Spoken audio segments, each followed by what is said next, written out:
changing times means changing graphics. If you guys will look at this, 100% say no rate hike in January. But look, now we have to have two columns for the percentage of respondents looking for a hike and the percent looking for a cut. So 78% look for a hike, 17% look for a cut this year. Now, that was the first appeared in the last survey in December, where it was 12%. That is now up for those expecting a cut. And look how divided the market is for 2020. We haven't seen this kind of division in a long time. The outlook among respondents in the market was pretty monolithic. And now you can look at the outlook for rates here, 2.4%, just the one hike built in, so the one and done, eventually getting to 2.98%.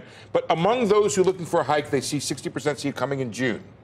But, you know, not everybody sees that coming. And now I want to talk about the great unwind, we call it, which is the Fed balance sheet. We're now at 4. The market sees it going to 2.8 trillion. That's a long way, maybe a little bit longer than the Fed. 2.8. Oh, by the end of 2021. And getting there by the end of 2021.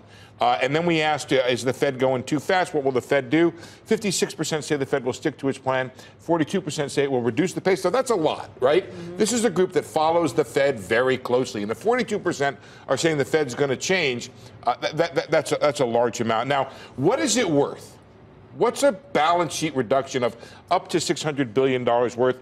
And they say about 42 basis points of additional hiking is the way they measure this. Here's some commentary. Jim Bianco, one of the participants, says the Fed needs to have a discussion of what $600 billion in balance sheet reduction means in rate hike terms.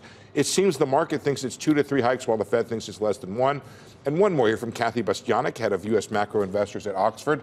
She says the FOMC will signal a pause in rate hikes by removing the reference to some further gradual rate increases and modifying or removing the balance of risks assessment. So we're in a place where policy is changing, the outlook is changing, and I think that Fed Chairman Jerome Powell and the FOMC have some communications they need to do with the market.